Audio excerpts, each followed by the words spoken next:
ఈ సమయంలో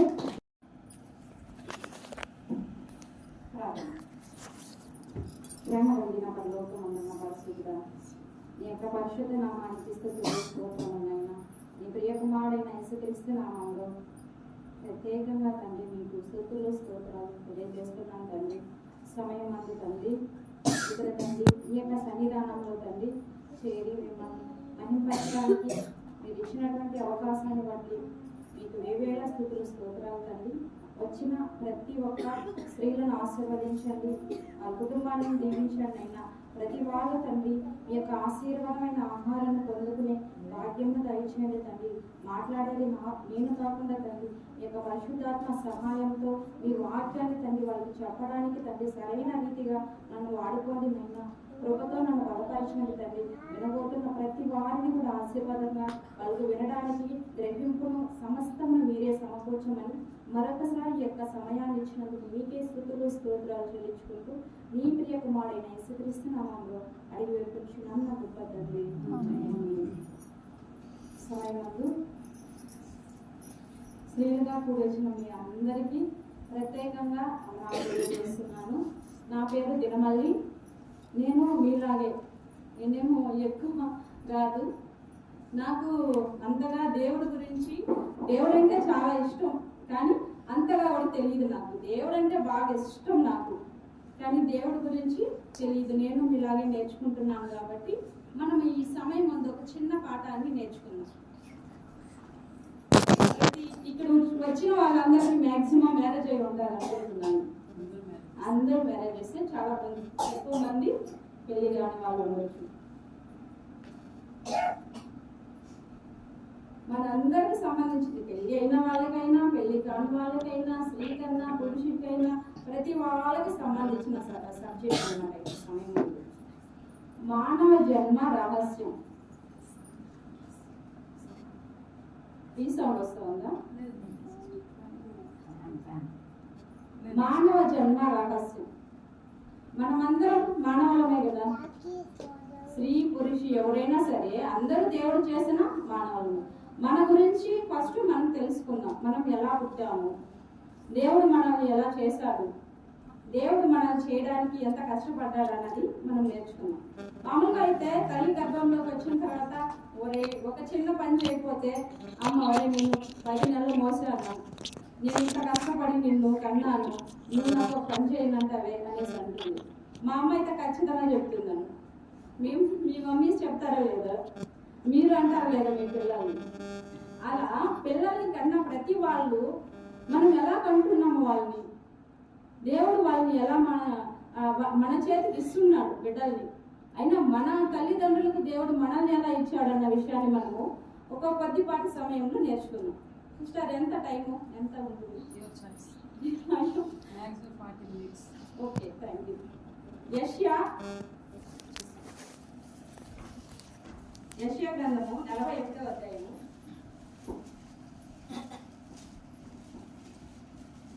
యెషయా గ్రంథము 41వ అధ్యాయము 14వ వచనం.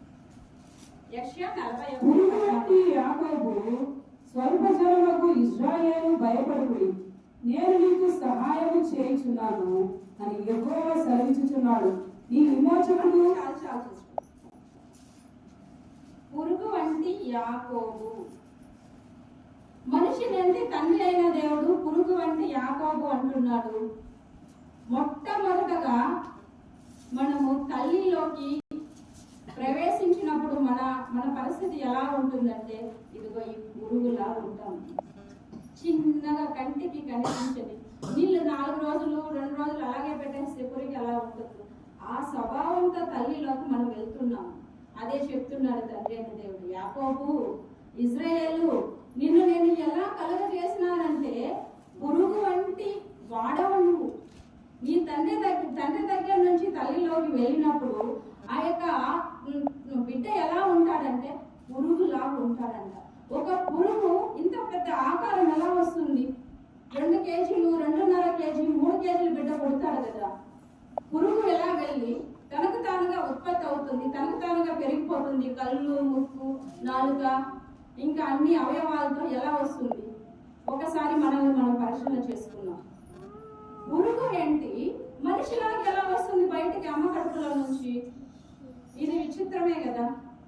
ఆశ్చర్యమే కదా, అద్భుతమే కదా.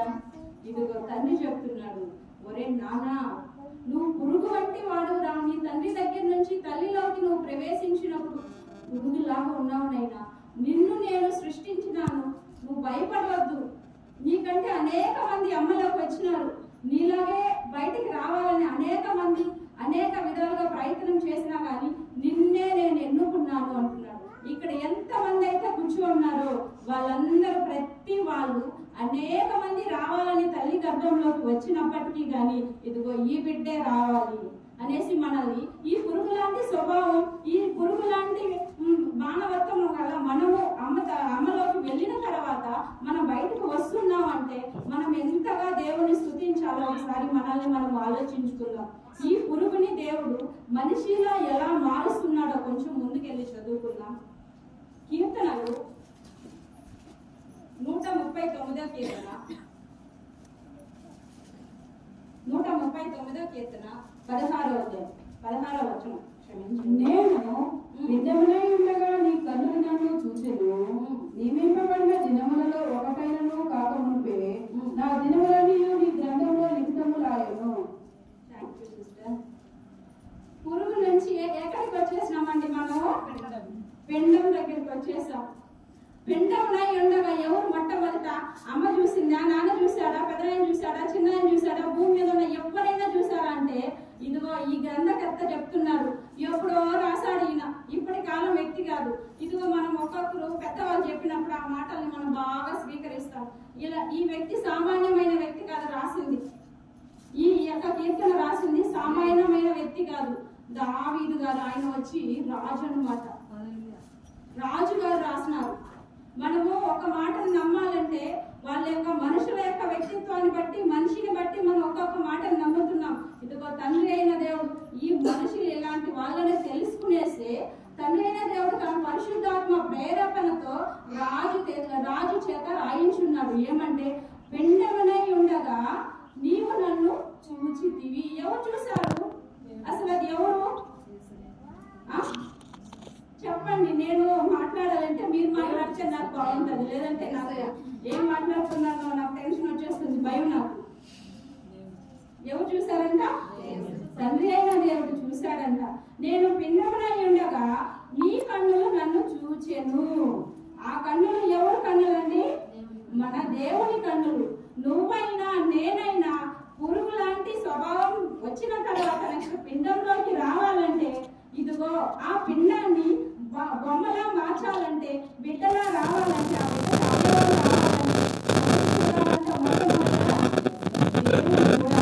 దేవుడు చూడకపోతే ఆ పిండంగానే ఉంటుంది, దానికి అవయవాళ్ళు రావు. ఇదిగో ఏ వ్యక్తి అయినా భూమి మీదకి వచ్చి జీవిస్తున్న ప్రతి వాడు, ప్రతి మనిషి దేవుడు చూస్తేనే వస్తాడన్న విషయాన్ని మనం ఈరోజు తెలుసుకున్నాం. అది ఎవరైనా ఉండి, ముస్లిం అయినా ఉండి, హిందూ అయినా ఉండి, ఇంకా ఎలాంటి వాడైనా ఉండి, దాంతో మనకు సంబంధం లేదు. నా దేవుడు నిన్ను చూశాడు, అప్పుడే నువ్వు భూమి మీదకి వచ్చినావు. నా దేవుడు చూడకపోతే నీకు పుట్టుక లేదు. ఇది మనకు తెలిసిన విషయం. ఇంకొంచెం ముందుకు వెళ్ళిపోతున్నాము. అదే కీర్తనలు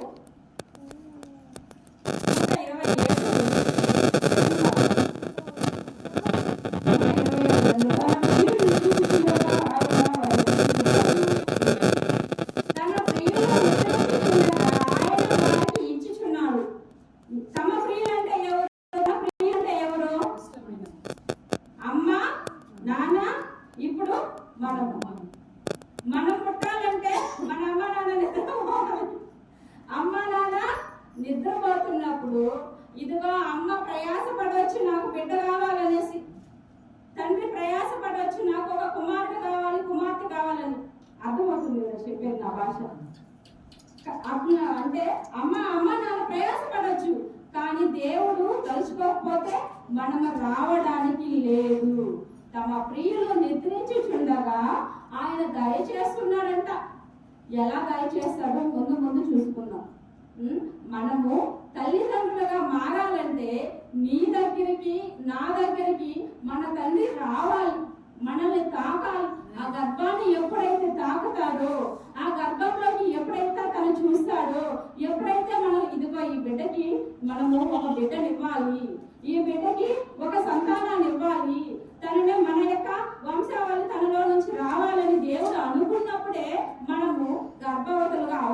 అనుకున్నావు. దేవుడు అనుకోకపోతే నువ్వు ఎంత తపస్సు చేసినా నువ్వు బిడ్డని కనలేవు. ఇది మాత్రము సత్యము. తన ప్రియులు నిద్రించుచుండగా ఇదిగో నిద్రిస్తున్నప్పుడే ఇవ్వాలంట. ప్రశాంతంగా నువ్వు పడుకున్న తర్వాత నీకు ఏ బాధ లేదు. ఇదిగో ఆ టెన్షన్ అంతా ఆయన మోసి నా బిడ్డలు నిద్రపోతున్నప్పుడు వాళ్ళకి నేను ఇవ్వాలి, వాళ్ళని నేను తాకాలి, వాళ్ళని నేను కరుణించాలి, వాళ్ళ మీద నేను చాలి చూపించాలి, వాళ్ళని ఆశీర్వదించాలి. వాళ్ళని ఆశీర్వదిస్తేనే కదా నేను ఆశీర్వదింపబడతాను. నన్ను కనపరుస్తారు, వాళ్ళు నన్ను హెచ్చిస్తారు. నేను బాగుండాలంటే నా బిడ్డలు బాగుండాలి. నేను సంతోషంగా ఉండాలంటే మొదటగా ఎవరు సంతోషంగా ఉండాలనుకుంటున్నాడు? తన బిడ్డలు సంతోషంగా ఉన్నప్పుడు ఇదిగో ఇప్పుడు కూర్చున్న మనం అందరం సంతోషంగా ఉండాలంటే మొదటగా ఆయన మన అందరినీ చూస్తున్నాడు, మన గర్భాన్ని చూస్తున్నాడు, మన గర్భాన్ని తాకుతున్నాడు, ఆ గర్భంలోకి ఆయన వస్తున్నాడు. రాకపోతే ఎవరు చూస్తారు గర్భాన్ని? చూడలేదు కదా. పురుగు వంటి వాడుగా ఉన్నాడంటే ఆ పురుగు ఎలా ఉంటుందో పురుగును చూస్తేనే కదా చెప్పగలుగుతాడు. పిండం ఎలా ఉంటుందో చూస్తేనే కదా ఆ పిండాన్ని గురించి ఆయన చెప్పగలుగుతున్నాడు. చూడకపోతే ఆయన ఎందుకు? మన దేవుడైన అబద్ధాలు చెప్పేవాడా? మన దేవుడైన అబద్ధాలు చెప్పేవాడా? మన తండ్రి అయిన దేవుడు అబద్ధాలు చెప్పడు కదా. ఇదైతే నమ్ముతున్నారు కదా అందరూ. అయితే ఇది వాస్తవం. ఇంకొంచెం ముందుకెళ్ళి చూసుకున్నట్లయితే అదే కీర్తనలు 39వ అధ్యాయము 13-14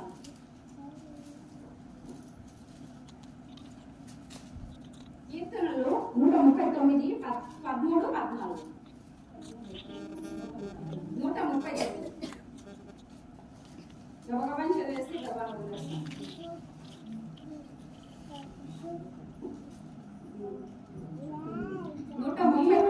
కలుగ చేసిన విధము చూడగా భయమును ఆశ్చర్యమును 13 చదవండి సిస్టర్. అంతరంతర్యములను నీవే కలుగ చేసితివి. నా తల్లి గర్భమందు నన్ను నిర్మించిన వాడవు నీవే. నీవు నన్ను కలుగ చేసిన విధము చూడగా భయమును ఆశ్చర్యమును నాకు తెలుచున్నవి. అందుకు బట్టి నేను నీకు కృతజ్ఞతలు చెల్లిస్తున్నాను. నా అంతరంధ్రములను నీవే కలగజేసితివి. నెక్స్ట్ స్టెప్ పిండమనై ఉన్నాడు.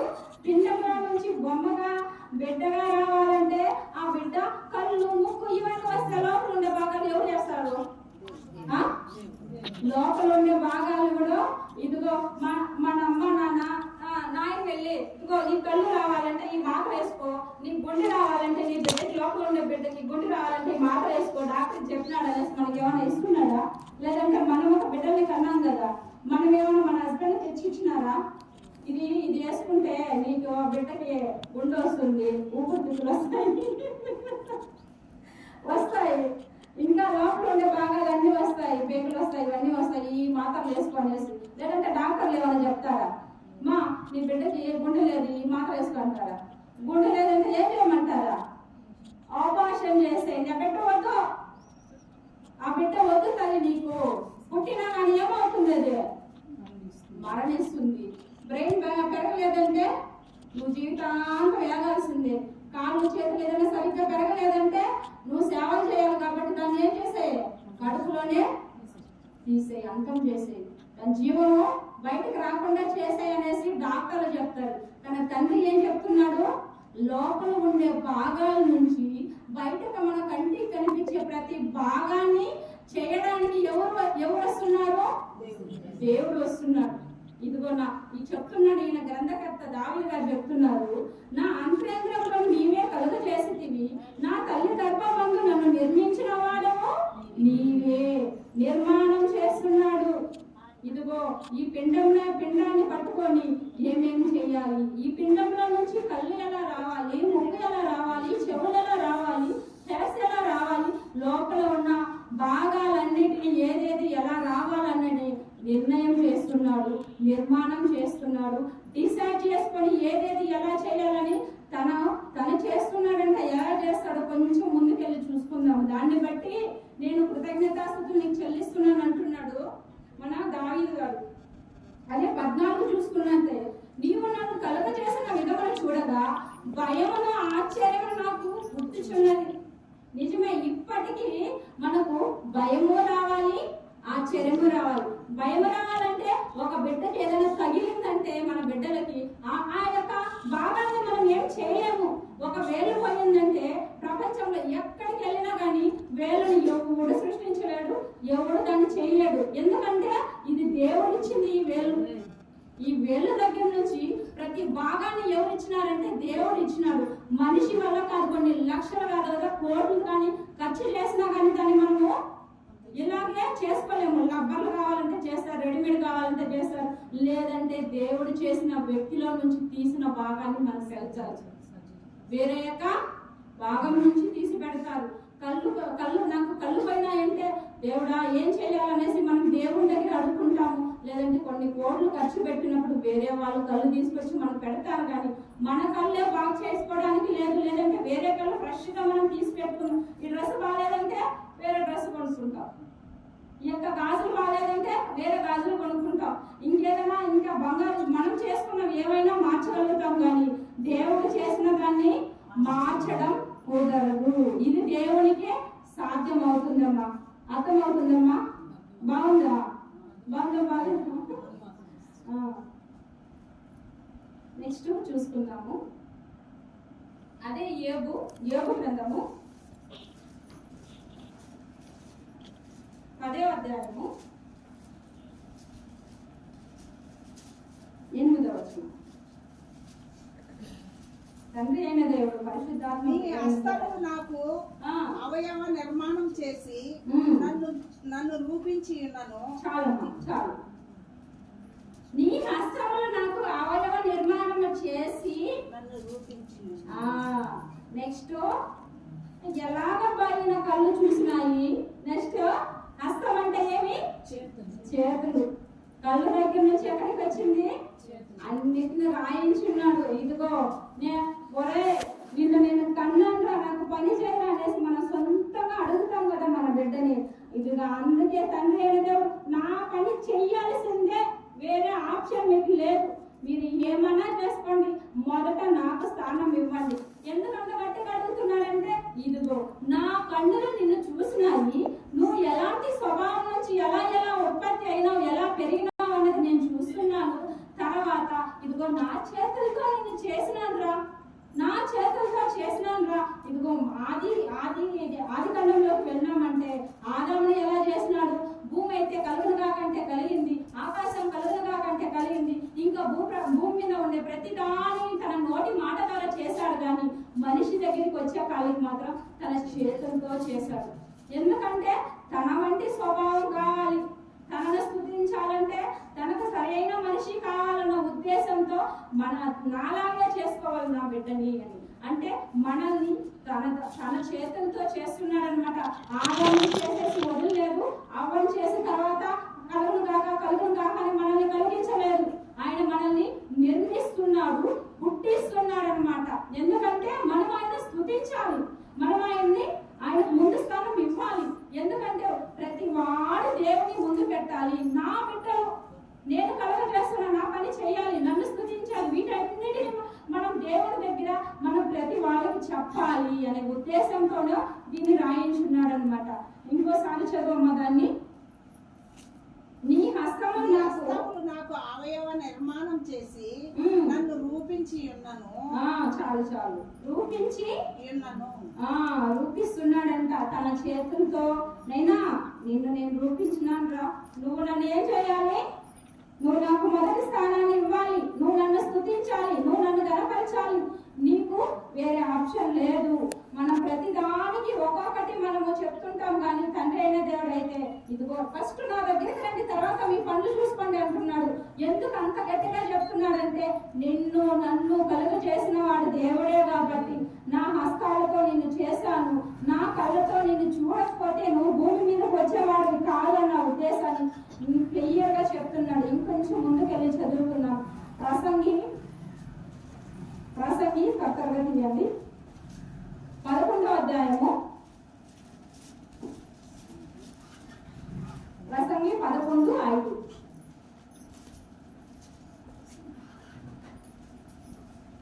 చూడాలి కానీ గర్భమందు ఎముకలు ఏ రీతిగా ఎదిగినది నీకు తెలియదు. గాలి ఏ త్రోవను వచ్చునో చాలమ్మా చాలు. చూడాలి గర్భమందు ఎముకలు ఏ రీతిగా ఎదుగునది నీకు తెలియదు. ఈ ఫోన్ ఏమైందా? కంప్లైంట్ ఇచ్చిందా మీరు? ఒకసారి అడుగుతారు కదా.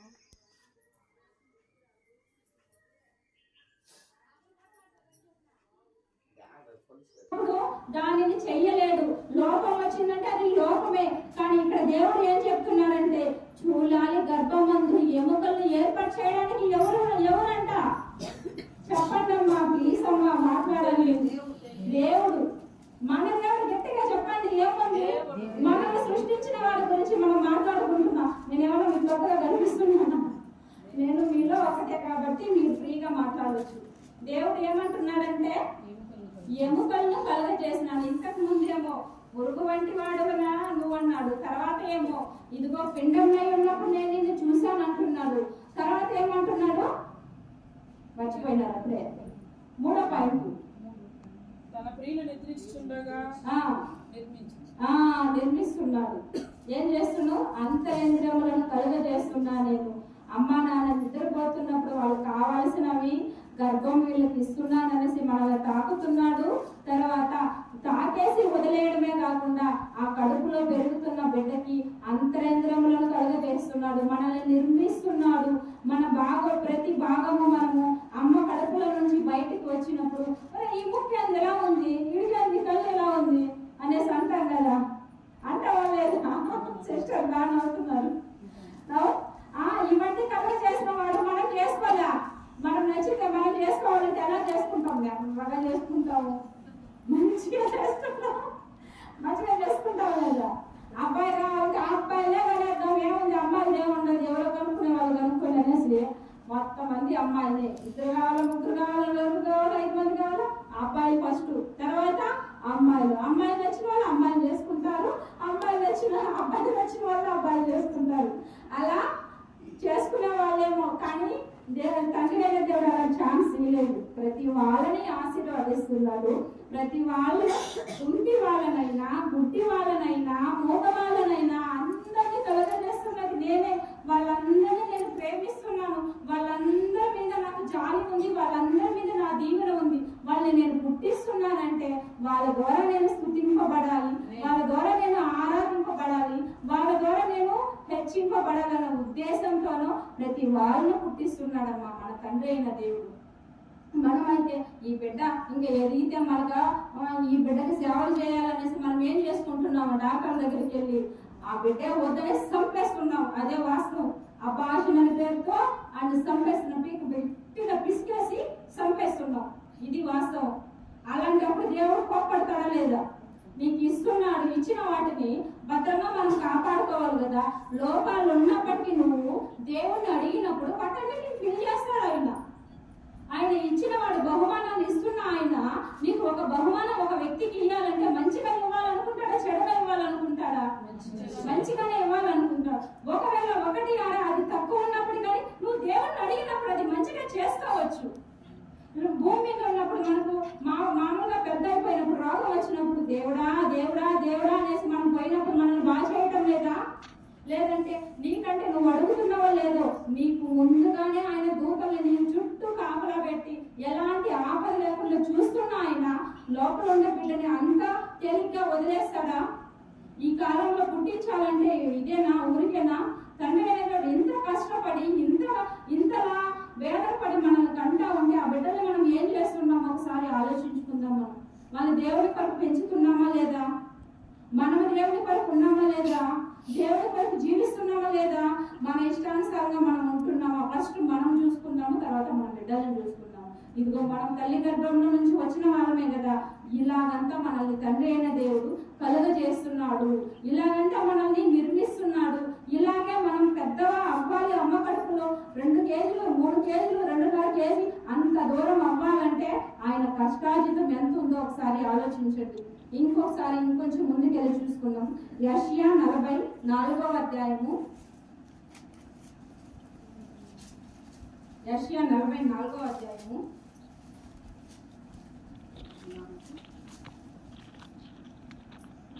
44:2. నిన్ను సృష్టించి గర్భములో నిన్ను నిర్మించి నీకు సహాయం చేయవాడైన యెహోవా ఇలాగ సెలవిస్తున్నాడు.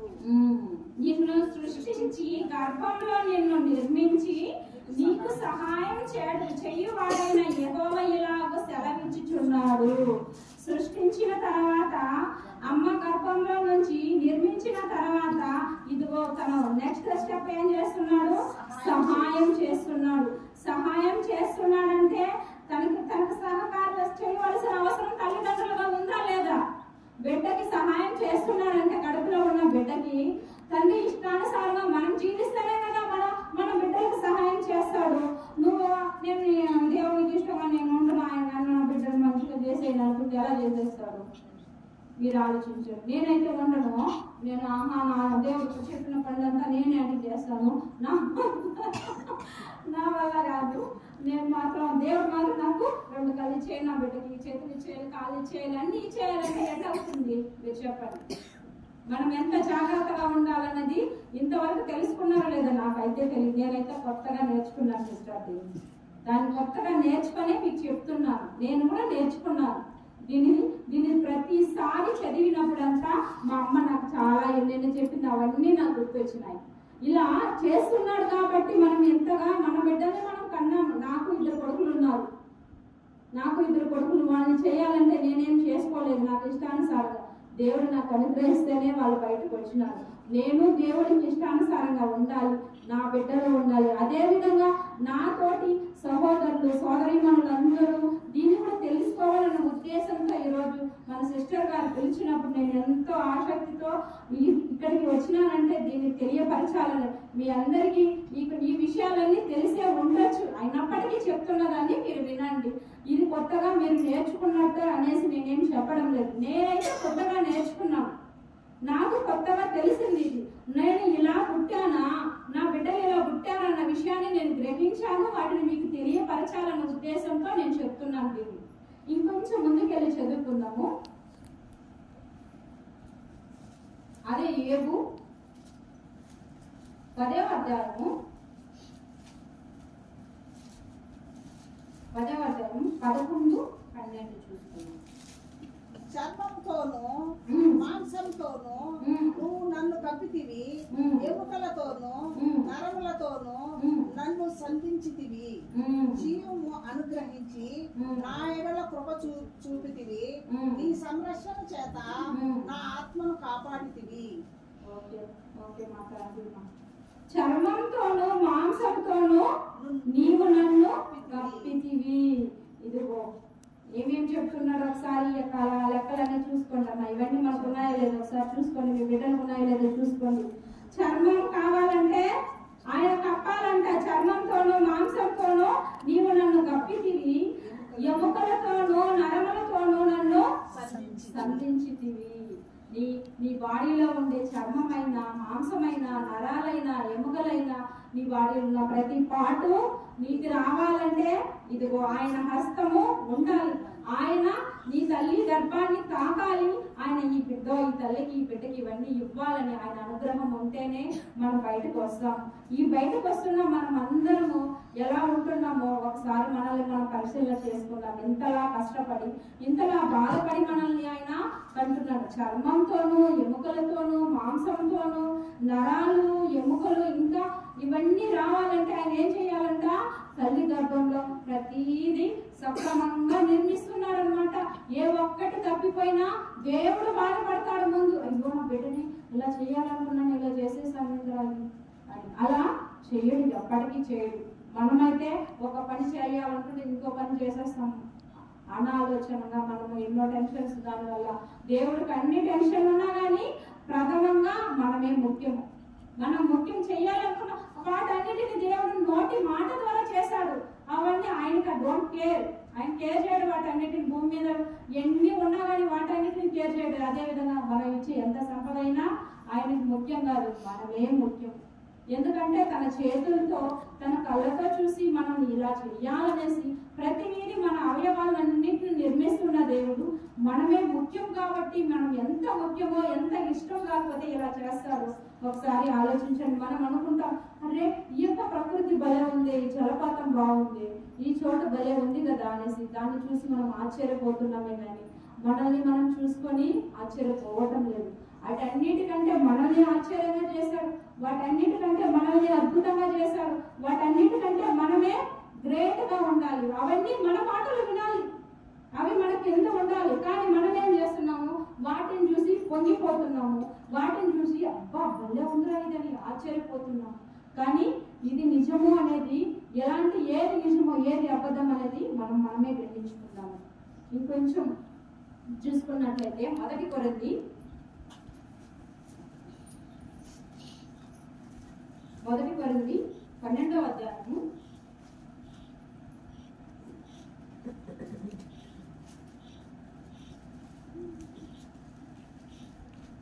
18వ వచనం. అయితే దేవుడు అవయములలో ప్రతిదానిని తన చిత్త ప్రకారము శరీరములో ఉంచెను. అయితే దేవుడు అవయములలో ప్రతి దానిని తన చిత్త ప్రకారము శరీరంలో ఉంచెను.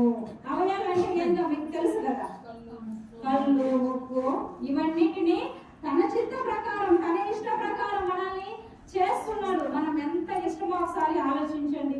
మనం ఒక ఇల్లు కట్టుకోవాలంటే రణాలను పెట్టేస్తా, ఇలా కాదు, ఇలా చేయండి, ఇలా చేయండి, ఇలా చేయండి అని మనము చేపిస్తాము. ఈ డిజైన్ వేయండి, ఆ డిజైన్ వేయండి చేపిస్తాము. మరి గృహప్రవేశం రోజు నేను ఇష్టంగా దీన్ని చేసుకున్నాను, ఇది నేను ఇష్టపడి చేసుకున్నాను అనేసి అంటాం కదా.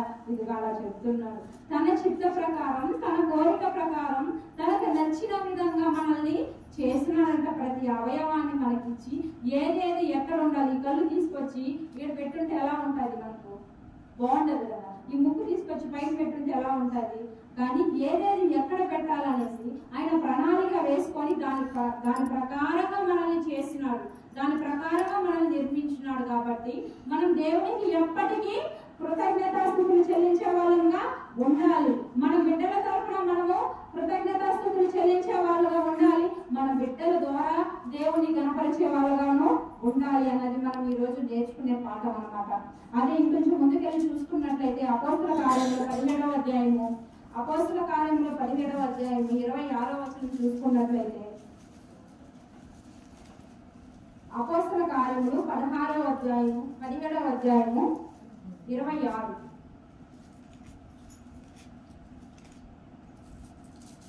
మరియు యావత్ భూమి మీద కాపురం ఉండుటకు ఆయన ఒకని నుండి ప్రతి జాతి మనుషులను సృష్టించి వారు ఒకవేళ దేవునిని తడువులాడి కనుగొందురేమో అని తన్ను వెతుకు నిమిత్తము నిర్ణయ కాలమును వారి నివాస స్థలం యొక్క పొలిమేరలను ఏర్పరచెను. మరి యావత్ భూమి మీద ఉన్న కాపురం చేయబడుతున్న ప్రతి వాళ్ళని ఎక్కడి నుంచి చేశాడంట? ఒక మనిషి నుండే చేశాడు. ఒక మనిషి నుండి చేయాలంటే ఆదాముని ఎలాగైతే చేశాడో, ఆదాముకి ఎలా జీవం ఇచ్చాడో, ఆదాము నుంచి వచ్చిన వాళ్ళు మనం అందరం ఆ జీవం రావాలంటే మొట్టమొదట ఆదాము అన్నమాట. ఆదాము దగ్గర నుంచి మనం అందరం ప్రణాళిక ప్రకారం వస్తున్నాం. మనందరినీ ఏ టైంలో ఎవరెవరిని పంపించాలన్నది ఆయన ఇష్టం అన్నమాట. ఫలానా టైంకు, ఫలానా సంవత్సరంలో ఫలానా వ్యక్తులు వెళ్ళాలి అనే భూమి మీదకి ప్రతి వాళ్ళని పంపిస్తున్నాడు. ఒక మనిషి నుండి కలిగిన మనం అందరూ ఆ మనిషిని చేసి ఏమన్నాడు? మీరు నన్ను పూజించాలి, మీరు నేను చెప్పిన మాట వినాలి, నేను ఏదైతే చేయమంటానో అదే చెయ్యాలని ఒక మనిషికి చెప్పినాడు కదా. ఆ యొక్క ఒక మనిషికి చెప్పిన దాన్ని ఇప్పుడున్న ప్రతి వాళ్ళ మనం అందరం దాన్ని ఫాలో అవుతూ వెళ్ళాలి. వీటన్నిటిని చెయ్యాలంటే ఇదిగో ఇవన్నీ మనకు చెప్తున్నాడు. ఇలాగ నిన్ను పుట్టించాను, ఇలాగ నిన్ను చేశాను, నిన్ను చర్మంతోనూ మాంసంతోనూ నిన్ను కప్పినాను నేను. నీకు నరాలు ఎక్కడి నుంచి, నీకు లేదంటే నరాలు లేకపోతే ఎలా ఉంటారు, వేలాడుతూ ఉంటారు కదా. ఇవన్నీ స్ట్రిప్ గా ఉండాలంటే వీటన్నిటి నేను నీకు ఇచ్చింది. మీ అమ్మ కాదు ఇచ్చింది, మీ నాన్న కాదు ఇచ్చింది, ఇంకా డాక్టర్లు కాదు ఇచ్చింది, దేవుడు ఇచ్చింది. నేను ఇచ్చినాను కాబట్టి, నేను తండ్రిగా ఉన్నాను కాబట్టి మీరు నన్నే ముందు పెట్టాలి. ఇక్కడ ఉన్న ప్రతి వాళ్ళు మనము దేవుని ముందు పెట్టి దేవుని ఆరాధించే వాళ్ళగా ఉండాలమ్మా. ఇంకోటి చదువుకొని ఇంకా 5-10 నిమిషాలు ముగించుకుందాము. యాకోబు 1వ అధ్యాయం 18వ వచనం చదువుకున్నట్లయితే 18. ఆయన తాను సృష్టించిన వాటిలో మనము ప్రథమ ఫలముగా ఉండునట్లు సత్యవాక్యము వలన మనల్ని తన సంకల్ప ప్రకారం కన్యను. ఆయన తాను సృష్టించిన వాటిలో మనం ఎవరుగా ఉండాలంట? ప్రథమ ఫలముగా ఉండాలి. ఊరికే కనలేదమ్మా, మనము ప్రథమ ఫలముగా ఉండాలి. మనము ప్రథమంగా ఉండాలి. అన్నిటికంటే మనం గొప్ప వాళ్ళుగా ఉండాలి. అందరికంటే మనం గొప్ప వ్యక్తులుగా ఉండాలి. నీకు ఏదున్నా లేకపోయినా ఇదిగో నీ తండ్రి మాత్రం గొప్పవాడు కాబట్టి నువ్వు గొప్పవాణ్ణి బిడ్డవి. నువ్వు ప్రథమంగా ఉండాలి. సత్య వాక్యం వలన మనల్ని ఆయన తన సంకల్పం ప్రకారంగా జగత్ పునాది వేయబడక ముందే ఆయన యొక్క సంకల్పం అన్నమాట. ఈ రోజు రేపటిది కాదు, నువ్వు ఇప్పటికి వచ్చి ఉండొచ్చేమో. ఇదిగో ఆయన చిత్తం ఎప్పటి నుంచి అంటే జగత్ పునాది వేయబడక నుంచే మనము పుట్టాలని తన సంకల్పంలో నిర్ణయించుకున్నాడు. తన నిర్ణయించుకున్న ప్రకారం ప్రతి వాళ్ళని వాళ్ళ ఆయా టైంకి ఆయా ప్రకారము ఇదిగో దావీదు గారు ఆ రోజు చెప్పినారు కదా, నన్ను సృష్టించిన దాన్ని చూస్తే నాకు ఆశ్చర్యం వస్తుంది అనేసి. ఎందుకు వచ్చింది ఆయనకి? దాని గురించి ఆయన డీప్ గా ఆలోచించాడు. దాని గురించి ఎలా మనకి చేతులు వచ్చినాయి, ఎలా మనకి కళ్ళు వచ్చినాయి, ఎలా మనకి ఇవన్నీ ఏర్పడినాయి అనేసి దాన్ని ఆలోచించడం వల్ల ఆయనకి భయమును ఆశ్చర్యము వచ్చింది. దావీదు గారు చెప్పినట్టుగా మనము ఎప్పటికీ ఆయనకి భయపడే వ్యక్తులుగా ఉండాలి. ఆయనకి మనం సజీవంగా మన శరీరాన్ని ఆయనకు సమర్పించుకునే వ్యక్తులుగా ఉండాలంటే మనం మొదటిగా మనం ఎలా పుట్టామన్నది తెలుసుకోవాలి. మనం పుట్టడానికి ఎవరెవరు సహాయం చేస్తున్నారన్నది మన తల్లి ద్వారా మనం కాదు, తండ్రి ద్వారా కదా. అమ్మ తింటాది, ఇదిగో పడుకుంటాది, ఏదో టాబ్లెట్స్ ఇచ్చినప్పుడు అమ్మ ఇదిగో మీకు ఇలా ఉందంటే దాని ప్రకారం ఇస్తారు. కానీ కళ్ళుకు కానీ ముక్కుకు కానీ మన యొక్క అవయవాల కోసం ఆ డాక్టర్లు ఇవ్వరు అన్న విషయాన్ని మనం తెలుసుకోవాలి. మనం చేస్తున్నవాడు వేరే ఆయన ఉన్నాడు, మన సృష్టించిన వాడు వేరే ఆయన ఉన్నాడు. ఆయన్నే పూజించమనేసి చెప్తున్నాడు. నన్ను పూజించండి, నన్ను గణపరచండి, నన్ను మహింపరచండి. వీటన్నిటిని చేయడానికి రీజన్ ఏంటంటే ఇదిగో నిన్ను కలుగజేసినాను కాబట్టి, నిన్ను పుట్టించినాను కాబట్టి నువ్వు నన్ను చెయ్యాలి. ఇదిగో ప్రథమంగా నేను నిన్ను చేసుకున్నాను అనేసి అంటున్నాడు. ఇది కొంచెం ముందుకెళ్ళి చూసుకున్నట్లయితే లూకాసు వార్త, దానికంటే ఇంకొంచెం ముందుకెళ్ళి ఇంకోటి చదువుకొని లూకాసు వార్త మనం చదువుతున్నాము. కీర్తనలు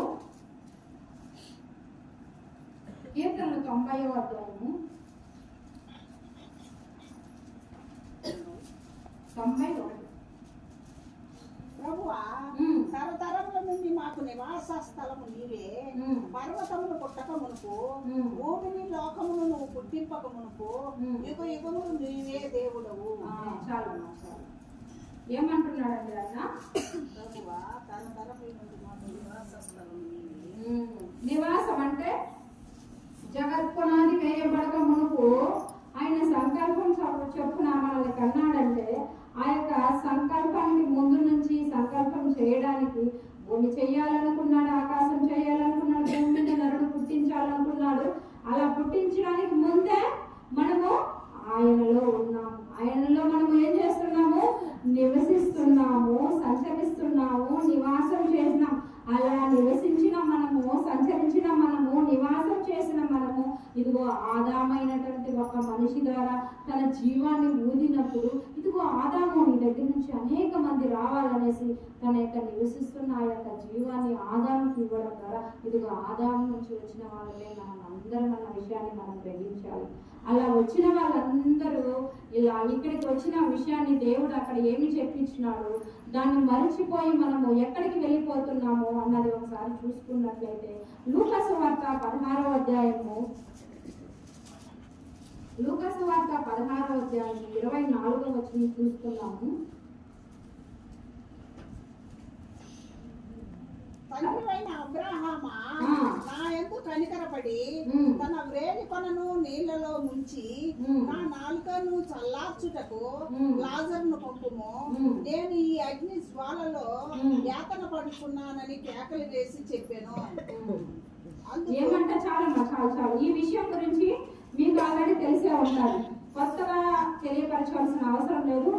అంతకంటే ఇంకా తెలియని వాళ్ళు దీని గురించి చదువుకోండి. ఎందుకంటే ఇప్పుడు టైం లేదు సిస్టర్, మళ్ళీ ఇంకొకసారి రాని ఇవన్నీ చెప్పుకుంటా పోయినానంటే ఇక్కడ ఏం చెప్తున్నారంటే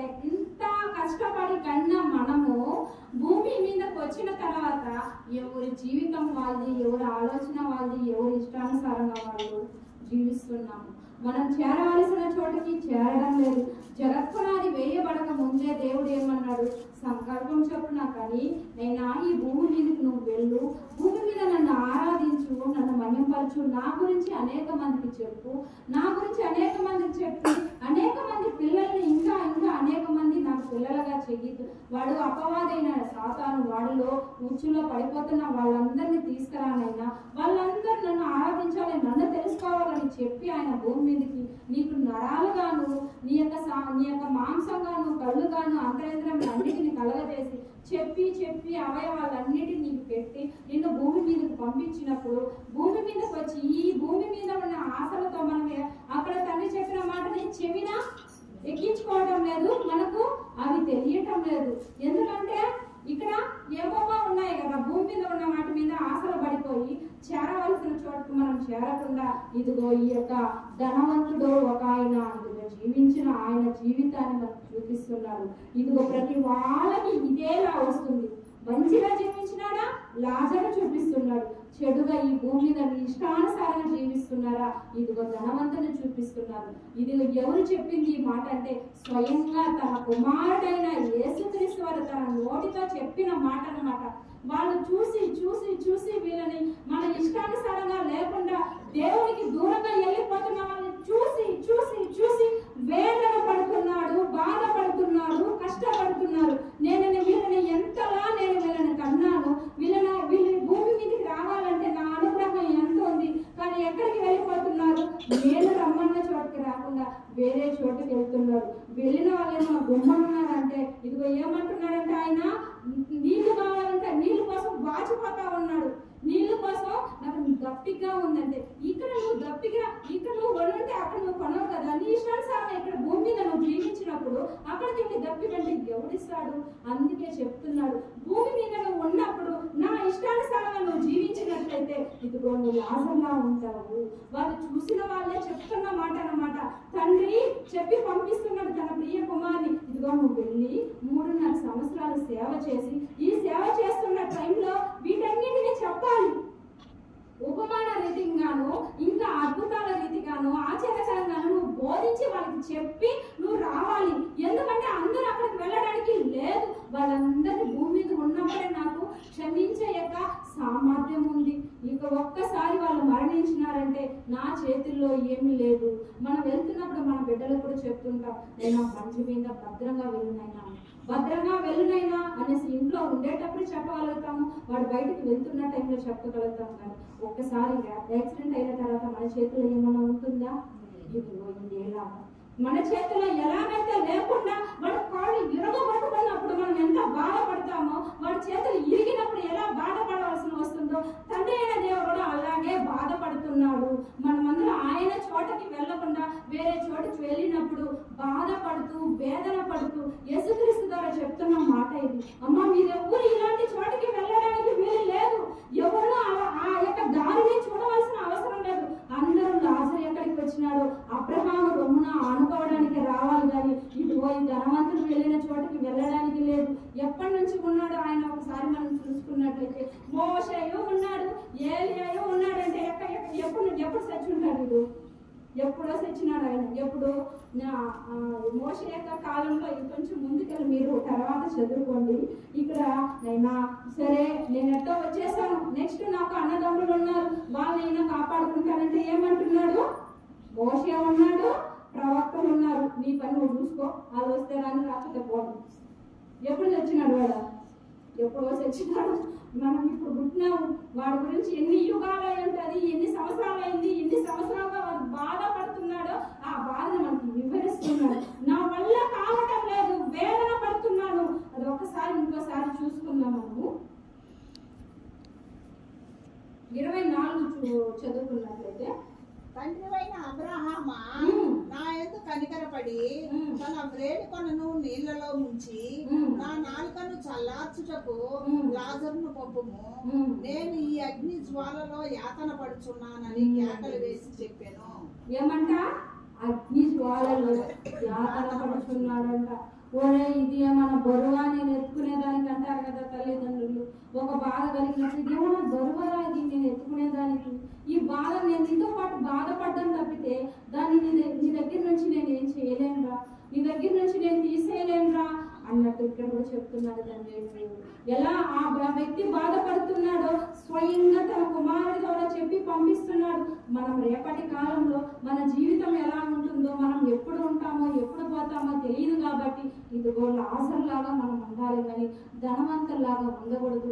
లాజర్ లాగా ఉండాలనే మనకు అవయవాలను నిర్మించినాడు, నీకు కళ్ళను పెట్టాడు, ముక్కును పెట్టాడు, ఇదిగో సమస్తాన్ని సమకూర్చి నీకు ఒక వ్యక్తిగా భూమి మీదకి పంపించింది. ఎందుకంటే తనను మహిమపరిచి ఇదిగో లాజరు చేరిన చోటకి వెళ్ళాలన్న ఉద్దేశంతోనే తల్లి. తన దగ్గర నుంచి దూరం అవ్వాలన్న ఉద్దేశం తనకి ఎంత మాత్రం లేదు. అందుకే కదా మనకి ఇన్ని లేఖనాలు మనం చెబుతున్నాడు. యాతన పడుతున్నాడంట, దాని మాటల్లో మనం చెప్పలేము. యాతన అనేది మాటల్లో చెప్పలేము. ఈ వ్యక్తి అసలు ఒక్క చుక్క నీళ్ళ కోసం అయ్యో నేను అన్నాడుతున్నాడు తండ్రి. అంటే తండ్రి అయిన అబ్రహాం గురించి ఈయనకి తెలుసు. తండ్రి అయిన అబ్రహామా అంటున్నాడంటే ఆయన గురించి ఈయనకి పరిచయం ఉంటేనే కదా మాట్లాడతాడు. అబ్రహాం గురించి మాట్లాడుతున్నాడంటే ఆయనకు అన్నీ తెలుసు. నువ్వు ఎలా బ్రతకాలి, ఎలా బ్రతకూడదు అన్న విషయాన్ని భూమి మీద ఉన్నప్పుడు ఆయనకి అనేక మంది ప్రవక్తలు చెప్పినప్పటికీ పెడచెవిన పెట్టి తన దారిన తను వెళ్ళాడు, తనకు నచ్చినట్టు జీవించినాడు. కాబట్టి ఇదిగో ఆయన స్థితి యాతన పడుచున్నాడు, వేదన పడుచున్నాడు, కన్నీళ్లు కారుస్తున్నాడు. అయ్యో మంటల్లో కాలిపోతున్నాను అనేసి ఇదిగో ఆయన తండ్రి అయిన దేవుడు ఏమంటున్నాడంటే భూమి మీద జీవిస్తున్నాం మీరు ఒక్క చుక్క నూనె మీ చేయి మీద పెడితే మీరు ఎంత బాధపడతారు నైనా. మీరు మనం వంట చేసేటప్పుడు నూనె పెడితే ఎలా ఉంటుంది, ఎంత మంటగా ఉంటుంది. అవన్నీ ఒక్కసారిగా మీద పోసుకుంటే ఎలా ఉంటుంది ఆలోచించండి, ఒకసారి ఆలోచించండి. ఇది అవసరమా మనకు? అలాంటి వేడి ఎంత వేడి ఉంటుందో దేవుడు ముందుగానే చెప్తున్నాడు. అక్కడ ఒక్కసారి వెళ్ళినారంటే యాతన తప్పితే వేదన తప్పితే వేరే మార్గం లేదు తల్లి, వేరే యొక్క ఆప్షన్ లేదు. భూమి మీద నువ్వు ఉన్నప్పుడే మారు మనసు పొందాలి, భూమి మీద నువ్వు ఉన్నప్పుడే తండ్రిని తెలుసుకోవాలి, భూమి మీద నువ్వు ఉన్నప్పుడే రక్షణ పొందాలి. లేదంటే ఇదిగో ఈడు వెళ్ళిన చోటకే అందరూ వెళ్ళాల్సిందే. ఇలా వెళ్ళకూడదు అనుకుంటే ఇదిగో దీన్ని అంతా మనము చదవాలి, దీనిని గ్రహించాలి, మన హృదయంలో పెట్టుకోవాలి, మనం వీటిని ఫాలో అవ్వాలి. ఇలా ఎలా చెప్పినాడు, ఇదిగో దావీదు ద్వారా చెప్పుకున్నాడు. ఆదికాండం నుంచి ప్రకటన వరకు అనేక ప్రవక్తల ద్వారా అనేక మంది ద్వారా ఇదిగో ఎంత వేదన పడుతున్నాడంటే అది చెప్ప సౌఖ్యం కానిది. ఇది చెప్పితే ఈ రోజు అంతా కూడా చెప్పచ్చు. వీడి గురించి మీకు ఎదవ గురించి చెప్పాలంటే ఎంతైనా చెప్పచ్చు. ఎందుకంటే తండ్రిని దూరం చేసుకున్నాడు. వీడి లాంటి బతుకు మనకు వద్దు అంటున్నాడు తండ్రి.